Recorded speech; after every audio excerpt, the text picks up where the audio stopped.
Seigneur l'a vu, il réprouve ses fils et ses filles qui l'ont exaspéré. Le Dieu qui t'a engendré, tu l'oublies. Il dit, je vais leur cacher leur face, et je verrai quel sera leur avenir.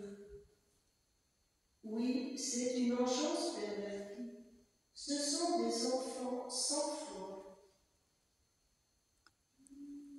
Le Dieu qui t'a engendré, tu l'oublies.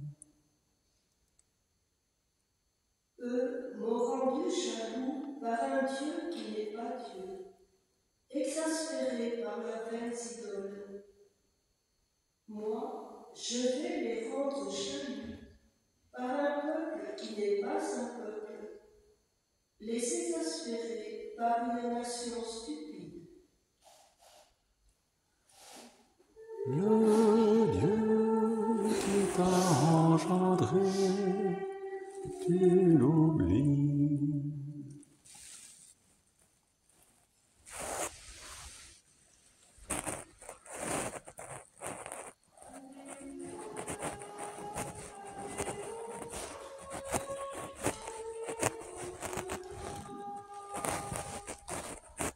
Alléluia, Alléluia, Alléluia.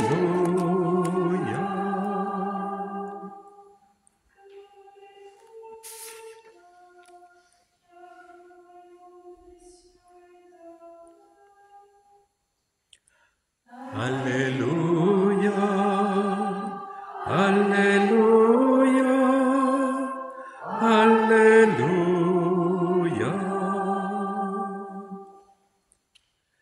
Le Seigneur soit avec vous. Évangile de Jésus-Christ selon saint Matthieu.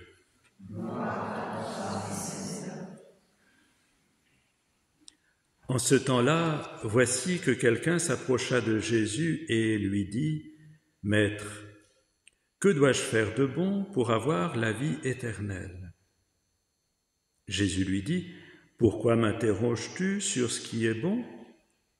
Celui qui est bon, c'est Dieu et lui seul. Si tu veux entrer dans la vie, observe les commandements. » Il lui dit, « Lesquels ?» Jésus reprit, « Tu ne commettras pas de meurtre, tu ne commettras pas d'adultère, tu ne commettras pas de vol, tu ne porteras pas de faux témoignages, honore ton père et ta mère. Et aussi, tu aimeras ton prochain comme toi-même. » Le jeune homme lui dit, « Tout cela je l'ai observé, que me manque-t-il encore ?»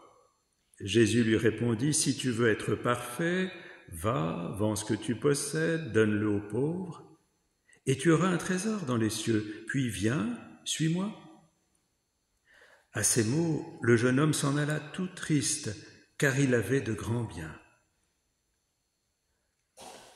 Acclamons la parole de Dieu.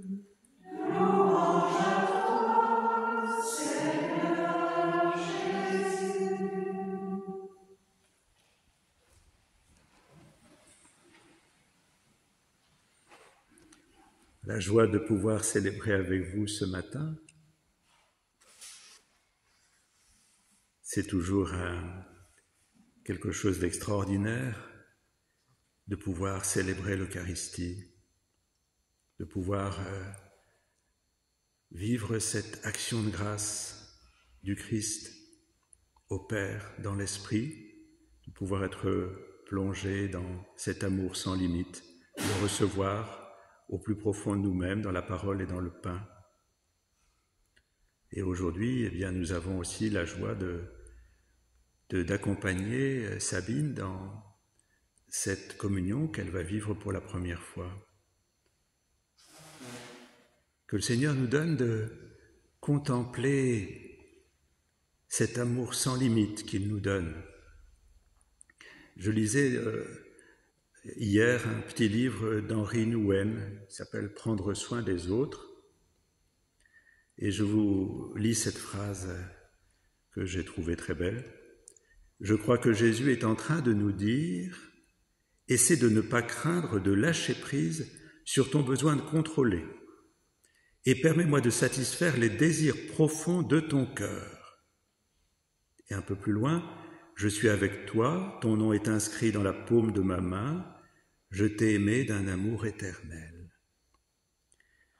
C'est peut-être ce que Jésus essaie de signifier à cet homme qui vient vers lui et qui semble bardé de sécurité matérielle, il a de grands biens, et puis de sécurité spirituelle, il fait tout ce qu'il faut faire. Et Jésus lui dit avec tendresse, « Bien peut-être maintenant tu peux lâcher toutes ces richesses et simplement, tout simplement toi-même, sans tout ce que tu as réussi à conquérir, eh bien, te laisser aimer, me suivre, t'abandonner à mon amour pour que je te comble. » C'est pas facile de lâcher ses richesses.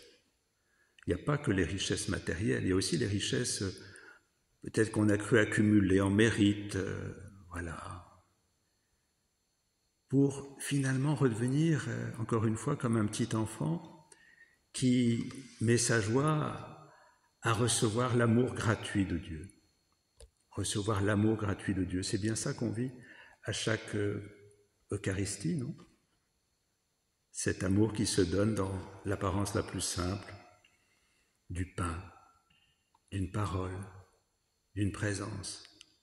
Lâcher tout ce qui nous retiendrait sur nous-mêmes pour nous abandonner à un amour qui nous dépasse. Je pensais aussi à cette homélie du pape Paul VI à Manille en 70, où il dit « Bien, le Seigneur est le centre de l'histoire du monde. Il nous connaît, il nous aime, il est le compagnon, l'ami de notre vie, l'homme de la douleur et de l'espérance. Je n'en finirai jamais de parler de lui. Il est la lumière, la vérité. Bien plus, il est le chemin, la vérité, la vie. Il est le pain, la source d'eau vive qui comble notre faim et notre soif. Il est notre berger, notre réconfort. » Et bien que le Seigneur soit pour chacun et chacune d'entre nous ce matin ce réconfort, cette force, cette paix, cet amour, cette lumière qui nous saisit, qui nous enivre, qui nous entraîne. Et pour Sabine en particulier, bien que ce soit le début et la suite d'une grande aventure avec toi, Seigneur. Toi qui nous aimes gratuitement, totalement, sans limite.